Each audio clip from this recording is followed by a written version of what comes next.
Hey, hey, hey. And I said, you need to leave now. A scuffle ensued, and that's when Volino realized the man at their door had a gun in his waistband. When I felt the steel, my heart just sank. A Vancouver man who says he had to fight to protect his family when a now former Doordash driver brought a gun to his home to confront him, he says, all over a tip. Alma McCarty's here with the details. Alma, sounds like a pretty wild encounter. Definitely a wild encounter, David. Let's watch this, and I'm going to react to it in just a minute, but the end of days are upon us in the Doordash world. Struggle was actually caught on camera, as you can see here, right outside of the front door. The homeowner tells me it really caught him by surprise how a situation like this over a tip could escalate. A quiet morning in Vancouver interrupted. This loud bang on the door, real loud, startled my daughter, and she goes, oh my gosh, who the heck's pounding on the door? Anthony Volino explains it was the Doordash delivery driver who'd come by the house the night before when his daughter ordered groceries. It was a considerable amount. It was about $100 worth of food. The food was delivered to her. Apparently, she had to give a tip through the online system, which was deducted. But the driver had apparently wanted a cash tip. And for a second, Volino thought about giving him one. When he again said, I want my tip, that's when I said, whoa, whoa, whoa. He leaned in like I didn't hear him. And that's when I put my hand up like a stop sign and I said, hey, hey, hey. And I said, you need to leave now. A scuffle ensued. And that's when Volino realized the man at their door had a gun in his waistband. When I felt the steel, my heart just sank. My heart just sank. I was like, oh God, help me now. He tripped right here and he tripped up against my wife's car. And as he was on the ground, I came about right here and I leaned over and I cleared the handgun. Vancouver police arrived soon after, identifying the suspect as Robert Delahant and arresting him. A spokesperson for Doordash told KGW that the company has a zero-tolerance policy for harassment of any kind. What happened was unacceptable, and the Dasher involved was immediately deactivated. And my kids were in there. They were at the my grandkids were at the door. My daughter's outside screaming.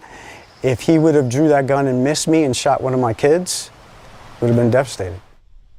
The suspect faces felony harassment, DUI, and assault charges. Neither he nor Volino was injured in this incident. David, back to you. Yeah, what? I remember I was about 4 or 5 months in to really doing Doordash kind of like full time, and I had a channel and everything, and I even made a little video about this. I had a no-tip Subway order. I'll never forget it. I handed the guy his sandwich, his bag of chips, and I was a stack order. I go to drop off the other one. Within 5 minutes, I get an email from DoorDash saying this customer reported they didn't get their order. I went back to the guy's house, knocked on the door like I was gonna do something. This guy was twice my size. I was so angry. I wanted to prove a point to him. I wanted to call him out for the scumbag piece of crap he was. Glad he didn't open the door. Would have got deactivated, or worse, could have got hurt. This story you guys just saw of this delivery driver going back because he did a shopping order and he wanted more of a tip, a cash tip. Maybe the girl, his daughter, as he explained, didn't leave a tip, or he said that she did, kind of. It doesn't matter. We as Doordash drivers keep doing this. I'm part of the problem as a content creator because I talk about it and I don't always treat customers that don't tip kindly. Just made a video yesterday talking about you might be a Doordash customer if... I got another joke I'll get right to the end of the video. Keep watching. Anyways, it's a good one. As you hear these raindrops, right? We are steadily reminded by news sources and stupid Doordash drivers that are unhinged mentally.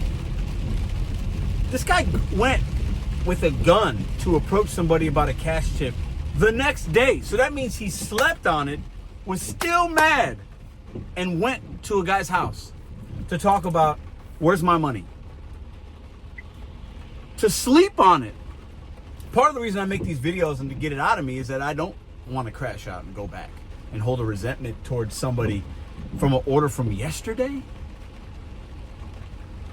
I'm saddened for this Doordash driver. He got deactivated, and he should have. seemed like that father of the customer handled it as well as he could. He was scared. You know, the guy got in his place and he felt the steel, I think is what he said, of the gun. Like, that's crazy to me.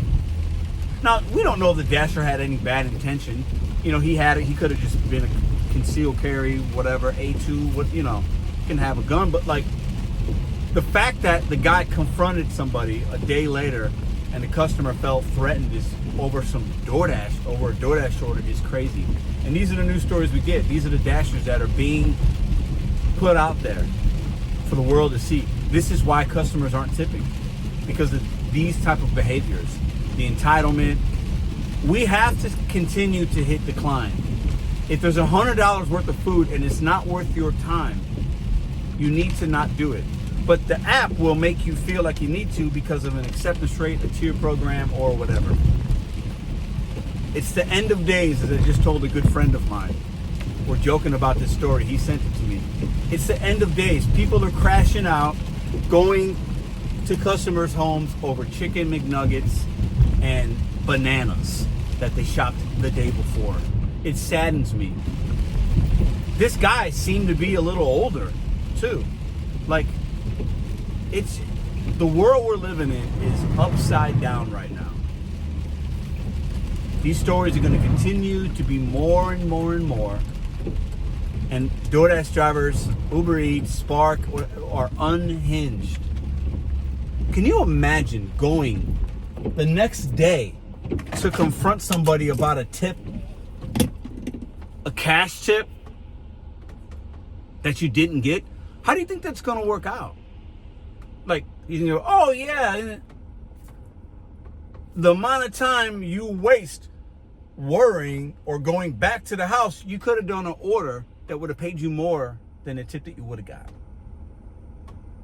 But the emotional state of some drivers right now is not good. And it worries me. Because we're going to keep hearing stories of drivers being shot at, drivers shooting or harming people, drivers crashing out because of tips. And I got to say, maybe I'm to blame for it because of the content that I make and the way I speak of people that don't tip. And I say it jokingly, but I'll end a little more. I'll end a little more lighthearted. You might be. This is from yesterday's. You might be a redneck. Jeff Foxworthy. I talked about it. Check yesterday's video out. You might be a non-tipper if your smoke alarm beeps in your home and you don't even know it. That's funny. It's funny.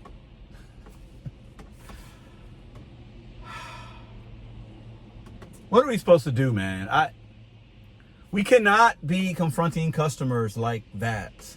We can't do it. Listen, make a video, talk crap about them to your husband or wife when you go home, or your kids, you know. But we cannot go back to the scene of the crime if you didn't get a tip. And we have to start canceling these orders. We need to stop accepting orders that are trash. I promise you, whether your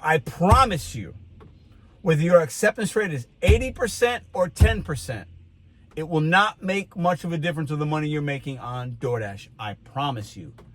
Keep declining and don't do work you don't want to do, because you're going to get deactivated. You're going to get upset. Something's going to happen. You're going to work more. You're going to drive more. That's all I got. Listen, we're going to start seeing more and more stories, and over time they're going to get increasingly worse. I'm worried about that, because I think a lot of DoorDash drivers are unhinged and not good. We're not good. And I'm grateful that I stopped doing it. Very grateful.